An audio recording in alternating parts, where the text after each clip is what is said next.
Hey, how's it going, everybody? I'm Rollshambo, connoisseur and collector of all things sharp and shiny. Today, we're talking about a special edition QSP Penguin. But first, a question. Have you ever gotten stuck in a traffic jam only to get to the end of it and not see any reason for that traffic jam? If that's you, smash the like button because you, my friend, are in good company. I hate traffic jams. So today we're talking about this QSP Penguin, an exclusive from Traditional Knives, aka C. Risner Cutlery. And this is a sweet version of the QSP Penguin. Instead of G10 or micarta, you get titanium. Instead of whatever budget steel they used on the original Penguin, you get M390. And for an M390 titanium combo, this time you're not paying $200+. I'm excited. Before we get into the meat and potatoes of this knife, and my opinion, of course, we need to go ahead and give away a couple of these bad boys. These are the holographic channel stickers. I had a handful made, not for me, although I have been putting them on just about damn near everything. I had them made for you as a small way of me saying thank you for following my channel and for supporting me. It really means a lot that I have a small community that's growing and a bunch of people that are really enjoying my content. So this is my way of saying thank you. If you don't know how this works, we're going to use Comment Picker to randomly select a comment from one of the last videos. The last video in question is actually this guy. My first impressions of the Best Techman Dundee, which has not been released yet. It's going to be released here in the next couple of weeks. It's set for October 14th, and at $45, I don't see any reason why someone wouldn't want to check this out. Designed by Ostapel. Really good design, perfect detent. If you want to check out my video on it, I go into more detail. You will see that link in the corner. So, without further ado, I'm going to pick a couple random comments, and if I pick your name and you're interested in some channel stickers, reach out to me. My email's in the description below. All you got to do is send me your name and your mailing address, and I will stick some stickers in an envelope, as well as a handwritten note from yours truly, and I will send them your way. Forewarning, my handwriting is garbage. So, first person to get a channel sticker, if they'd like one, is my man Hungry Bird. Hungry Bird has been following the channel, I think, ever since I had like 100 subscribers. Nuts. Now we're at just shy of 700. Hungry Bird says, I think it looks like a hammer, two-sided axe, cool things. I was thinking maybe Batman for a second. He's referring to this logo. It does kind of look like a battle axe or a hammer. Or a T, or a B, or an M. Clever, Best Techman, because that logo is something that caught my eye, and I love it. It's part of a captive pivot system. The next person to win some channel stickers, if they want one, it's going to be Andres86. And you know, ironically, I've already sent him some stickers. If he wants some more, I'm happy to send some more. Andre says, damn, that's a steal for $45. I usually tend to stay away from D2 being from the South. I wonder if the Titanized D2 would hold up any better. I'm assuming so. I don't know if it's going to hold up better than something like a DLC coating, but I'm going to be really interested to see how it holds up over time. Only time will tell. Andres, if you want another set of stickers, I'm happy to send some your way, brother. So congrats to him, and Hungry Bird, make sure you shoot me an email if you want some more stickers. Let me know. I'm going to be giving them away sporadically in future videos. All you got to do is leave a comment, and you never know. Yours could be picked. So if you want some cool channel stickers, you know, if these end up being popular, if you guys like that design, let me know. I might end up doing shirts or something. We'll see. So, without further ado, it is time. And it's time that we get into, as I said, the meat and potatoes of what I'm calling the QSP Murder Penguin. Roll the tape. So this is the QSP Penguin, but it's not just any QSP Penguin. It is a C. Risner exclusive. That's C. Risner cutlery. You can get there by going to traditionalknives.com. And unlike everybody else's videos, because I'm coming to this late to the party, I didn't get this for free. They did not reach out to me. This is definitely something that I reached out to them for. I purchased this myself. And how much did it cost, you might wonder? This cost $125. What do you get for $125? Jigged titanium scales, M390 blade. It's still thumb stud only, except this one, unlike the original QSP Penguin, this one is a frame lock, and it also has a titanium milled pocket clip and ceramic bearings. It is not running on washers. And if you know anything about the Penguins, or maybe you have one of the original models, one of the more budget-friendly models, you might know that these have a excellent thumb stud. And part of that is that it has a really, really good detent. The detent on here is nice and crispy, and it allows you to put just enough pressure to break that detent, and it'll send the blade out flying. And here's the thing, guys. I'm not usually a fan of thumb stud only deployment. I get bored with thumb studs. For some reason, I tend to prefer flippers or front flippers or button locks. And I have knives with thumb studs, but not usually when it's the only deployment option. I'm not disappointed with this one, though. So this is my first impressions. I got this in the mail yesterday. Carried it at work today, which meant that all I really got to do with it was pretty much just fidget with it at work all day long. Now you might be noticing this box. This box is something that traditionalknives.com is doing for this knife, and for I believe there are other knives as well. But basically, they put the regular QSP box inside this box. I think it's really interesting that when people bring up this knife, they don't refer to it as just an exclusive QSP Penguin. They say it's the C. Risner Penguin. And that's something that I really think is cool, because it means that they made such an impact that people are omitting the name of the manufacturer in favor of the name of the retailer. That's really cool to me. That means that, you know, it's very successful. Now, inside this box is the regular QSP box.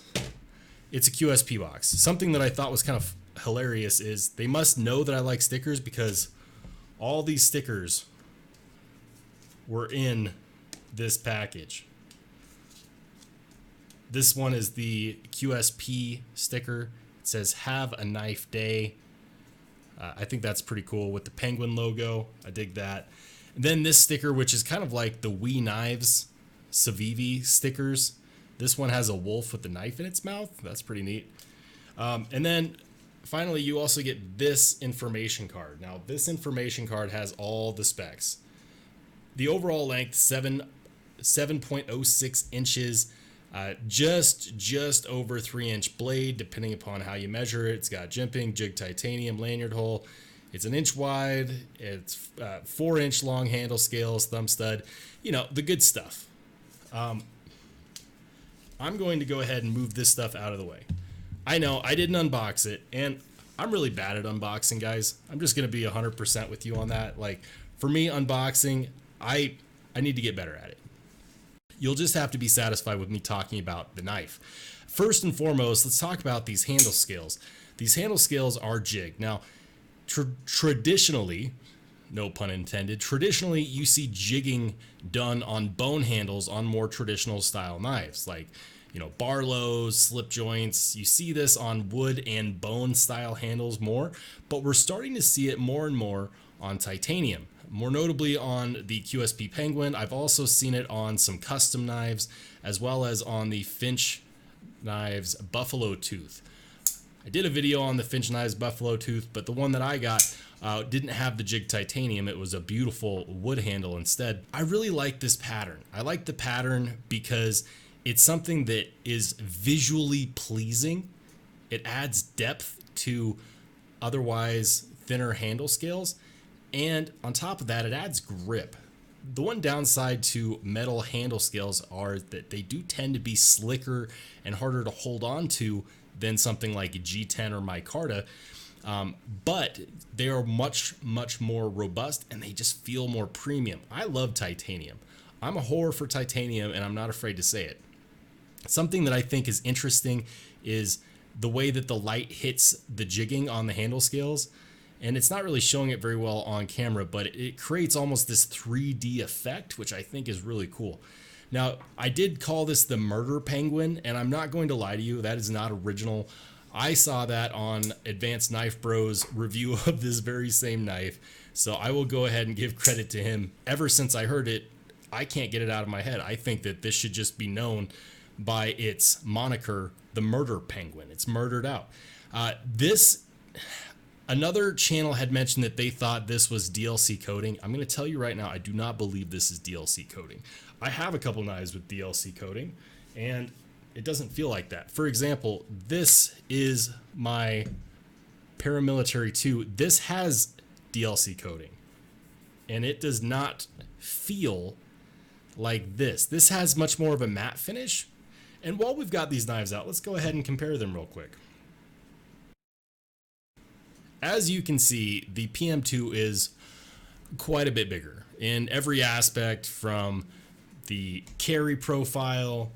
The blade itself is longer, but you're looking at, 3 versus 3.5. The handle scales are bigger, so on and so forth. Maybe a better comparison would actually be against the Para 3, because the Para 3 also has a 3-inch blade. And yeah, that's better. So look, if you like the length of a Para 3, great news. The QSP Penguin will fit. Carry profile, the Para 3 is quite a bit larger in the pocket. Now, as far as overall thickness is concerned, the Para 3 is also thicker. So this is much more on the thinner side. This is a lighter knife. This one is going to weigh right around the 3-ounce range, which makes it really well balanced. It does have an open back design. Now, you know how I feel about open back designs, especially when there's titanium handle scales involved and a straight edge. When a knife has a straight edge like this, I really prefer backspacers. I know that you can get some aftermarket options, but I just wish that they came with it from the factory. That's right about where my disappointment on this knife ends, because it is $125. Guys, it's happening, okay?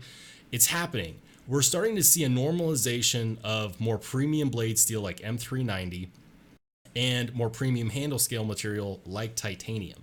Manufacturers are learning that that is a magical recipe because they're both high quality materials, and guess what? People want them. Let's talk about the fit and finish. Despite how rough these handle scales feel, they are well knocked down on these jigged edges, and you get typical QSP fit and finish. Everything is nicely rounded off and comfortable. Everything has a nice lockup. There is no blade play, but I will say this, after fidgeting with it in the office all day, this pivot did loosen up a bit, and when it loosened up, it developed blade play, because that's what happens when the pivot loosens up. No big deal. It's not a thing for me to go in and put some blue Loctite in there. And if you're interested in, the blue Loctite that I use, I will link some in the description down below. Let's talk about the blade centering. How is it? Is it centered? Yes, it is definitely centered. Even after this pivot loosened up and I tightened it back up again, it stayed centered. And that does say something, because sometimes when your pivot loosens up and you tighten it, it doesn't go back to center. So those tolerances are really good. definitely what I would expect from QSP. QSP is coming out with a lot of quality stuff. It does have a single-sided captive pivot. No big surprise there. And of course, one side is the QSP logo done in this kind of silver chromish type getup. And it really contrasts with the scales and the blade very well. I'm actually very impressed. Something that I wanted to talk about is that where it should have a finger choil, it does not. Now, nobody really seems to care about this because this is rounded right here. It's not a big deal to rest your finger there. If you really need to choke up, you can rest your finger there. It's not a big deal. However, I still think that if they had introduced a finger choil or cut that out enough so that you could actually place your finger there comfortably and lock it in, that would be awesome. It does have what I'm going to call a Wharncliffe blade because this is a straight edge. This downturn right here indicates what most people would call a sheep's foot, but the straightness of the edge itself is Wharncliffe style. And when we're talking about billboarding, there is a tiny bit. You have QSP logo right here, which I don't necessarily hate. It's small and out of the way, and even though you can see it, it's not a logo that I hate. And then up here, you can see it says M390 on the blade. Now, I know that in the comments section, there's a very good chance someone's going to be like, well, you can get this knife in M390 in titanium, and it only costs this much, and you can get this one M390 in titanium. I understand that there are advertisements for knives with this combo. However, those primarily come from companies that I don't trust for a couple reasons. For one, those lesser known companies either A, are lying to you about the material somewhere, and you don't have to take my word for it. You can go watch the Love Them Knives channel where you actually test the material, and they find out that a lot of those cheaper knife companies that you can find on Amazon aren't actually using the material they're claiming to use. And, you know, in some cases they aren't even D2 when they claim that. So imagine what they would do to sell some knives claiming they were M390. Another reason, aside from the chance that it might not be legitimate on their spec sheet, is the fact that it's not just about the blade steel composition. It's also about how well it was heat treated. Now, I did some research and I found out that QSP regularly heat treats their M390 in the 59 to 61 range. When you see a range, pick the number in the middle, and that will usually be what most of them land on, which would put this at 60 HRC. M390 at 60 HRC is definitely respectable. I, of course, would prefer to see it upwards of 62, but you know what? Beggars can't be choosers, and M390 at 60 performs really good. So I'm not disappointed in that in the slightest. I do want to mention that it does have a lanyard hole here because this is what I would consider to be a mid to small size knife. If you have bigger than large size hands, if you wear larger than large size gloves, that lanyard might actually come in handy because it might give you a little bit of extra to hold on to. But as it stands, I can still get a nice full 4-finger grip on this without even choking up my finger on there. If I do, I can do it pretty easily. The blade shape itself actually lends to really great EDC use. You can put your finger all the way up till the end of the spine, and it gives you really good leverage for draw cuts. You can place your thumb back there if you're going to do a whittling type action. And so this is going to destroy your boxes, open your letters, and of course give HR the fits when you play with it in the office. Woo, there we go. So yeah, my first impressions on this are a jumble, but they're a jumble because I'm thinking about what this means for the market. It means that we're starting to normalize not only premium materials, but premium materials in a range that is more affordable. I don't call this a budget knife because it costs over $100. Budget knives, in my opinion, are knives that cost under $100. And at $125, this is extremely accessible. This is an accessible knife. If you're someone that would really like to try out a knife with titanium handle scales, or someone that would really like to try out M390, this is your opportunity. Now, they do make this in a raw titanium finish with the satin blade. That one is sold out on the Traditional Knives website. They still have a few of these left though, How many, I'm not sure, and I'm not sure if they're going to do another run, although I think that they definitely should. It's quite possible that this is part of a secondary run. But at $125, it's extremely accessible. Now, as far as how well it's going to hold up, I don't know. I've had it for a day, but so far, I'm very impressed with it. And even though I'm not usually a huge fan of thumb stud knives, this one is definitely growing on me. Now, I have been rambling, so I'm just gonna leave it with this. If a company like QSP is capable of giving us a knife with M390 and a stylized jigged titanium for $125, why are we accepting other companies also making their knives in China with the same materials that are not as enjoyable for more? If you agree with me that you think that we should be getting better pricing on knives with this material, let me know in the comment section down below. If you liked this video, give it a thumbs up. If you didn't like it, boo-hoo, there's a button for you too. And if you want to see more content down the road, make sure you hit subscribe. That's all I've got for now. I will see you on the flip side.